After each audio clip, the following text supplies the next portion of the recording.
Good morning student. शुरू करते हैं आज की क्लास।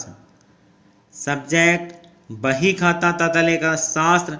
और बही खाता तथा लेखा शास्त्र में जैसा आप जानते हैं कंपनियों के अंतिम खाते चैप्टर चल रहा था।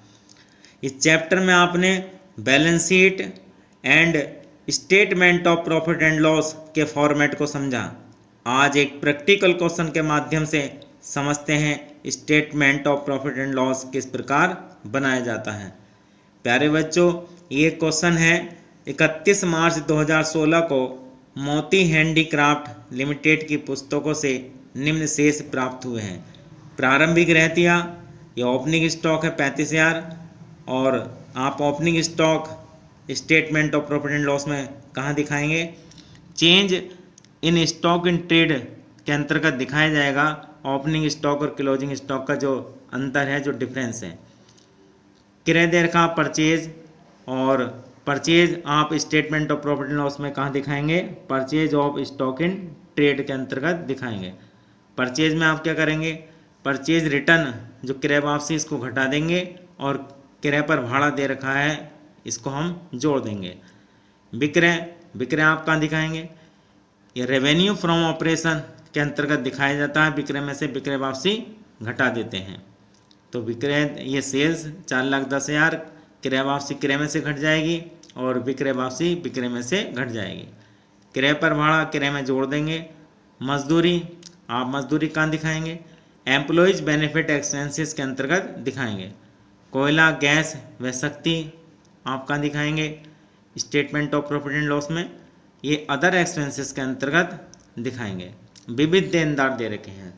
देनदार संपत्ति होते हैं, इन्हें करंट असेट्स में ट्रेड रिसीवेबल के अंतर्गत दिखाया जाता है। लेकिन अगर देनदारों पर संदिग्ध ऋण हेतु प्रावधान दे रखा है या अशोध्य ऋण हेतु प्रावधान दे रखा है या छूट के लिए प्रावधान दे रखा है, तो संधि ऋण के लिए प्रावधान, अशोध्य ऋण के लिए प्रावधान और छूट के लिए प्रावधान देनदारों पर कैलकुलेट करेंगे और उसको अदर एक्सपेंसेस के अंतर्गत दिखाएंगे। लेनदार लायबिलिटीज होते हैं, इनको बैलेंस शीट में दिखाया जाता है ट्रेड पेबल्स के अंतर्गत। पूंजी ये भी लायबिलिटीज होता है, दायित्व होता है, बैलेंस शीट में दिखाई जाती है। शेयर होल्डर फंड के अंदर शेयर कैपिटल। संचय इसको भी बैलेंस शीट में दिखाते हैं रिजर्व एंड सरप्लस में। लाभानी विवरण का क्रेडिट शेष ये पिछले साल का लाभ होता है। जब आप surplus in statement of PL बनाएंगे तब करंट ईयर के प्रॉफिट और लास्ट ईयर के प्रॉफिट को जोड़ देंगे। वेतन इसको एम्प्लॉयज बेनिफिट एक्सपेंसेस के अंतर्गत दिखाया जाता है। किराया व कर इनको अदर एक्सपेंसेस के अंतर्गत दिखाते हैं। मशीनरी व संयंत्र ये असेट्स हैं, टेंजिबल असेट्स हैं। और अगर इन पर डेप्रीसिएशन दे रखा होगा तो डेप्रीसिएशन को statement of profit and loss में दिखाया जाता है। भवन ये भी टेंजिबल असेट्स हैं, बैलेंस शीट में दिखाते हैं। लेकिन अगर डेप्रीसिएशन दे रखा होगा तो डेप्रीसिएशन को statement of profit and loss के अंतर्गत दिखाया जाएगा। अंतरिम लाभांश ये इंटरिम डिविडेंड दे रखा है। और लाभांश को कहाँ दिखाते हैं? जब आप surplus in statement of PL बनाएंगे तब अंतरिम लाभांश, अंतिम लाभांश, प्रस्तावित लाभांश ये घटाया जाता है। बीमा एवं सामान्य भी दे रखे हैं 1,500 रुपये और ये अदर एक्सपेंसेस के अंतर्गत दिखाएंगे। बैंक में रोकड़ 33,500, हाथ में रोकड़ 2,500 और ये असेट्स होती हैं, संपत्तियाँ होती हैं और इसे बैलेंस शीट में दिखाया जाता है। आपको लाभानी विवरण निम्न समायोजनाओं के आधार पर बनाना है। देनदारों पर 5% संदिग्ध ऋण हेतु प्रावधान, देनदारों पर 5% संदिग्ध हेतु ऋण हेतु प्रावधान आप कैलकुलेट कर लेंगे और इसे अदर एक्सपेंसेस में दिखाएंगे। मशीन पर हिरास ये डेप्रीसिएशन एंड अमोर्टाइजेशन एक्सपेंसेस के अंतर्गत दिखाया जाएगा। मशीन का 10% आप निकाल लेंगे। 31 मार्च 2016 को रहतिया 45,000 रुपये का दे रखा है और ये ओपनिंग स्टॉक क्लोजिंग स्टॉक का डिफरेंस आप निकाल लेंगे और statement of profit and loss के अंतर्गत चेंज इन इन्वेंट्री में दिखाएंगे। इसके बाद संचय हेतु 10,000 रुपये और लाभांश हेतु 18,000 रुपये का प्रावधान कीजिए। संचय हेतु और लाभांश हेतु जो प्रावधान है इसको statement of profit and loss में कहीं नहीं दिखाएंगे, बल्कि जब हम surplus in statement of profit and loss बनाएंगे उसमें इसको दिखाएंगे और इनको घटाएंगे। तो प्यारे बच्चों, बनाते हैं statement of profit and loss. Statement of profit and loss बनाने से पहले सबसे पहले आप इसका जो नोट है, नोट ऑफ वर्किंग नोट, वो आप करिए। और वर्किंग नोट कैसे करेंगे, ये वर्किंग नोट है, क्योंकि अगर आप ये वर्किंग नोट कर लेंगे तो फिर आप उसको फॉर्मेट में आप भर देंगे। तो नोट ऑफ अकाउंट्स या वर्किंग नोट, सबसे पहले आप सेल्स लिखिए, क्योंकि आप सबसे पहले रेवेन्यू फ्रॉम ऑपरेशन लिखा जाता है और रेवेन्यू फ्रॉम ऑपरेशन में सेल में से सेल्स रिटर्न घटा दी जाती है। तो सेल्स, उसमें से रिटर्न घटा दीजिए 10,000 रुपये, 4 लाख की सेल्स थी तो 4 लाख रुपये बच गए। इसको रेवेन्यू फ्रॉम ऑपरेशन में लिखेंगे।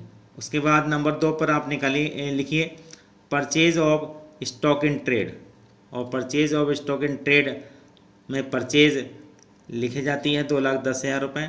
इसमें परचेज रिटर्न घटा देंगे 16,000 रुपये, और जो क्रय पर भाड़ा था 6,000 रुपये वो जोड़ देंगे तो 2 लाख रुपये ये purchase of stock in trade आ गया।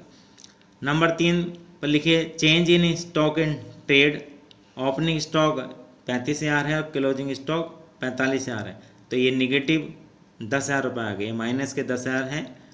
और अगर ये ओपनिंग स्टॉक अधिक होता, क्लोजिंग स्टॉक कम होता तो ये पॉजिटिव होता। उसके बाद employees benefit expenses. Employees benefit expenses में आप लिखिए सैलरी 12,000 रुपये दे रखी, वेजेस 80,000। अगर इसमें आउटस्टैंडिंग सैलरी वेजेस होती या प्रोविडेंट फंड में कोई राशि हस्तांतरित की जाती या कर्मचारियों के कल्याण में कोई राशि खर्च की जाती तो वो भी एम्प्लॉयज़ बेनिफिट एक्सपेंसेस के अंतर्गत आती है। इस प्रकार ये सैलरी 12,000, वेजेस 80,000, 92,000 इसका टोटल हो गया। उसके बाद आप डेप्रीसिएशन और अमोर्टाइजेशन एक्सपेंसेस लिखिए। डेप्रीसिएशन में यहाँ केवल डेप्रीसिएशन मशीन है, तो मशीन 50,000 की 10% 5,000 हो गया। और जो भी कोई संपत्ति होती है उसका सबका डेप्रीसिएशन आता। और इंटेंजिबल एसेट्स वो आप लिखित की जाती, वो भी इसी के अंतर्गत दिखाई जाती। अब जो अन्य खर्चे बचे उनको अदर एक्सपेंसेस के अंतर्गत लिखेंगे आप। अदर एक्सपेंसेस में कोल, गैस एंड पावर है। आप देखिए कितना दे रखा, 20,000 रुपये दे रखा है क्वेश्चन में, तो 20,000 रुपये लिख दीजिए। उसके बाद रेंट टैक्स 6,500 रुपये, इंश्योरेंस एंड जनरल एक्सपेंसेस 1,500 रुपये, और प्रोविजन फॉर बैड डेट 5% दे रखा था देनदारों पर। 42,000 के देनदार हैं और 42,000 का 5% निकालिए 2,100, और इस प्रकार ये टोटल 30,100 रुपये हो गया। और ये जो statement of profit and loss का जो वर्किंग नोट था वो आपका कंप्लीट हो गया। अब इसको आप statement of profit and loss में आप इसको कंप्लीट करिए। और इसमें statement of profit and loss में पर्टिकुलर नोट नंबर और figures of current year reporting period, figures of the previous reporting period, इसमें जो प्रीवियस ईयर का कॉलम आप बनाना चाहें बनाइए और ना बनाना चाहें नहीं बनाइए, क्योंकि यहाँ करंट ईयर की ही अमाउंट आपको दे रखी है, वही आपको लिखनी है।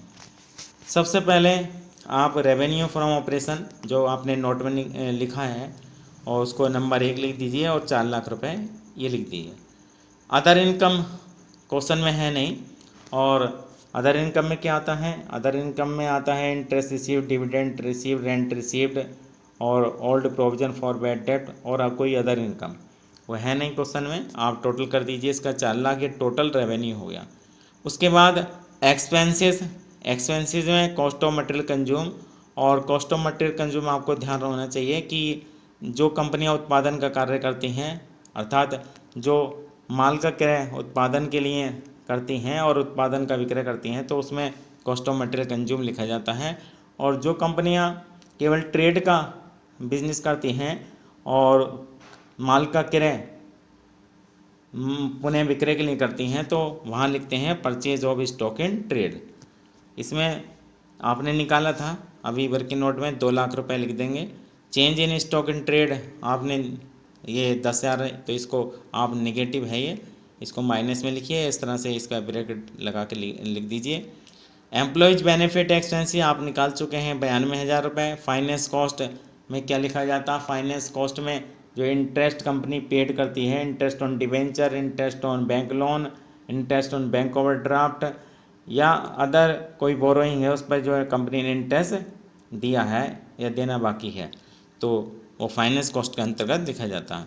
डेप्रिसिएशन एंड एमोटाइजेशन एक्सपेंस आपने निकाले हैं 5,000 रुपये, और अदर एक्सपेंसेस आप 6 नंबर इसका डाल दीजिए नोट नंबर, और 30,100 रुपये आपने कैलकुलेट किए हैं।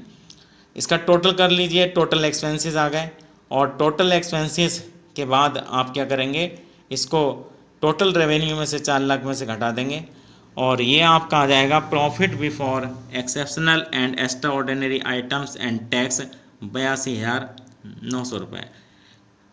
उसके बाद आप एक्सेप्शनल आइटम लिखिए जो क्वेश्चन में नहीं दे रखे, और ये profit before extraordinary item and tax आ जाएगा। उसके बाद एक्स्ट्रा ऑर्डिनरी आइटम्स भी नहीं है, उसको भी डैश लगा दीजिए, और ये 82,900 आपका प्रॉफिट बिफोर टैक्स आ जाएगा। उसके बाद आप टैक्स एक्सपेंसेस लिखिए, और टैक्स एक्सपेंसेस में करंट ईयर का टैक्स और डिफर्ड टैक्स लिखा जाता है, वो भी क्वेश्चन में नहीं दे रखा, और इस प्रकार आपका ये 82,900 आपका profit for the period from continuing operation, जो रेगुलर बिजनेस है आपका, उससे ये आपका प्रॉफिट 82,900 आ गया। उसके बाद जो डिसकंटिन्यूइंग ऑपरेशन है, जो ऐसा व्यवसाय जो बंद हो चुका है, वो लगातार नहीं है, तो उसका प्रॉफिट लिख लेंगे, वो भी क्वेश्चन में नहीं दे रखा, उसका टैक्स इसमें घटा देंगे, वो भी नहीं है, और इस प्रकार ये प्रॉफिट फ्रॉम डिसकंटिन्यूइंग ऑपरेशन आ जाएगा। और इस प्रकार इन दोनों को जोड़ देंगे तो प्रॉफिट फॉर द पीरियड आपका ये आ गया 82,900। और इसी के साथ statement of profit and loss complete हो गया। अब आप बनाएंगे surplus in statement of profit and loss. तो समझते हैं surplus in statement of profit and loss किस प्रकार बनाया जाता है। प्यारे बच्चों, surplus in statement of profit and loss को statement of profit and loss appropriation भी कहते हैं।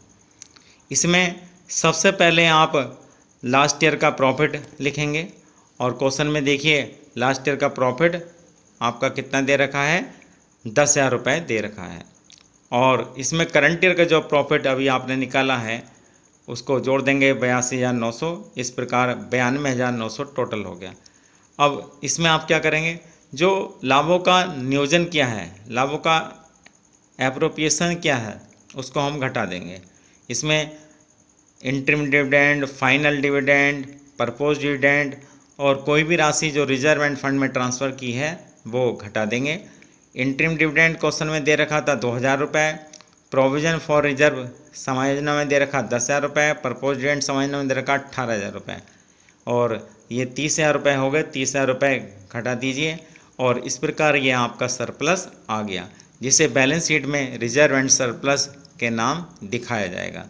तो प्यारे बच्चों, इस प्रकार ये आपका क्वेश्चन कंप्लीट हो गया, और उम्मीद करते हैं सभी बच्चों की समझ में एक क्वेश्चन आया होगा। अगर कोई बात आपकी समझ में नहीं आई है तो आप कमेंट में लिख सकते हैं। आपकी हर समस्या का समाधान करने की हम पूरी कोशिश करेंगे। धन्यवाद।